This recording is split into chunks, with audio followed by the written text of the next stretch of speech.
The reason the rough draft is never more than 60% of the final painting is you have to leave room for magic.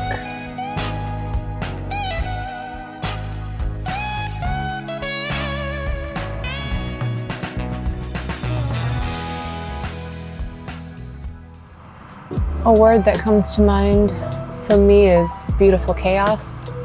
That's really the ultimate formula that I strive for in everything that I do. And when you look around, everything is an orchestration of beautiful chaos.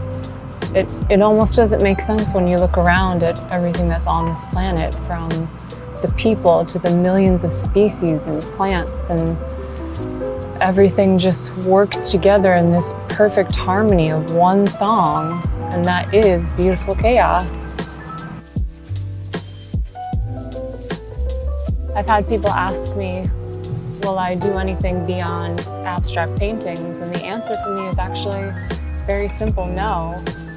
You know, whether you believe in a creator or not, what we see here has already been created. The flowers, the trees, they're magnificent as is. I don't believe that we need to recreate that. So when I create an abstract piece of artwork, I am trying to be a creator myself and make something that hasn't been seen before. So, no, only abstract.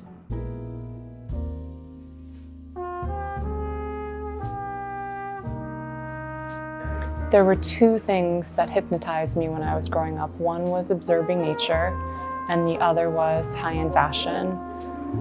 For me, observing nature was almost like looking at an abstract painting. It was something that was already created, that was creating an intangible emotion within me. So I tried to recreate that by starting to paint. In terms of fashion, when I was growing up, my mother actually subscribed to every high-end fashion magazine, Vogue, Harper's Bazaar, W.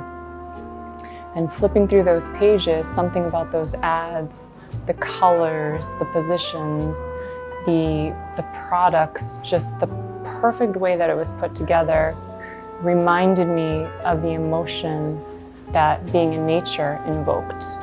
So I spent much of my growing up focused on both of those, fashion and art, and never could quite figure out how to blend the two together. So you really could say that seed planted decades ago of that struggle of how do I combine the two finally came to life and sprouted and bloomed today with Lauren Ross Design that you see. I would say the process of making a painting for me is 4 steps.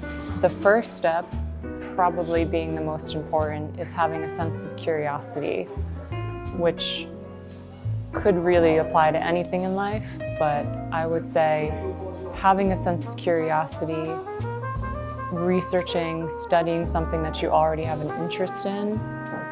I'll give an example. I was studying cosmology, and that is how the painting Precession of the Equinoxes came about. And any lover or fan of cosmology out there knows that you could really research and go down the rabbit hole on any topic, but that particular topic really stood out to me.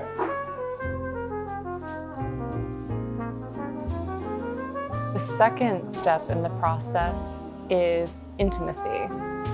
So once I decide the topic or the theme, for example, Precession of the Equinoxes, I try to get very intimate with the topic, because what I have found in life and through the creative process is that if you are not intimately connected with that topic, it would be nearly impossible to create an abstract image of that topic.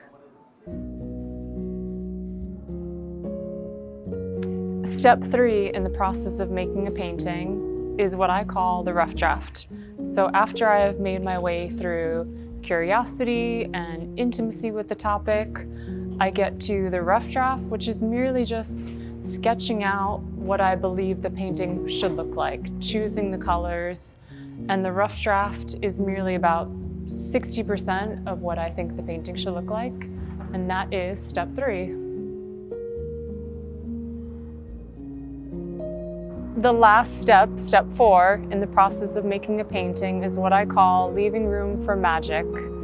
Going back to step 3, the rough draft, I mentioned that I only sketch out no more than 60% of what I believe the painting should look like. And that is because when I go to create the painting, there's almost an energy that comes in the room and finishes the painting. I like to think that I line up everything to get it going and it completes the piece to the point where when I step back, when the painting is done, I'm amazed and surprised by the final piece. So step 4 in the process of making a painting is leaving room for magic.